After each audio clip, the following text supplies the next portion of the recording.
আসসালামু আলাইকুম রহমতুল্লাহ। বাংলাদেশ একটি ক্রান্তিকালীন সময় পার করছে।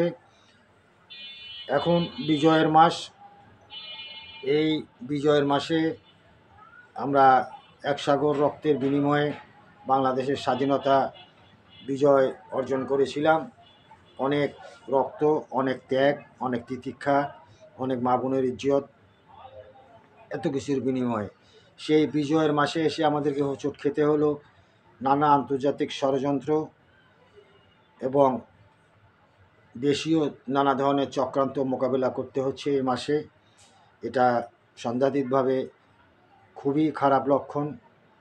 যাই হোক, আশার ব্যাপার হচ্ছে গোটা জাতি অন্তর্বর্তীকালীন সরকারের অধীনে একত্রিত হয়েছে, ঐক্যবদ্ধ হয়েছে। দেশকে সামনে এগিয়ে নেবার জন্য গোটা জাতি প্রায় একতাবদ্ধ এবং ঐক্যবদ্ধ একটি ছাতার নিচে এসে দাঁড়িয়েছে। সরকারকে তারা সমর্থন জানিয়েছে এবং বলেছে যে কোনো বিপদে, যে কোনো পরিস্থিতি মোকাবেলায় তারা সকলে একযোগে কাজ করবে। এটা জাতির মধ্যে এক ধরনের আশার আলো সঞ্চয় করেছে।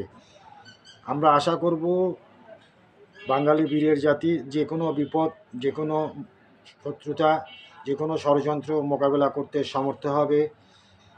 দেশবাসী এবং সরকার এবং রাজনৈতিক পক্ষসমূহের মধ্যে দ্রুত এক ধরনের সখ্যতা, এক ধরনের ঐক্য যেন মানুষের মধ্যে বেশি করে আশার সঞ্চয় করে, সেজন্য সরকারি পক্ষ এবং রাজনৈতিক পক্ষসমূহ সকলকে অত্যন্ত যত্নবান হতে হবে, সচেতন হতে হবে এবং আন্তরিক হতে হবে।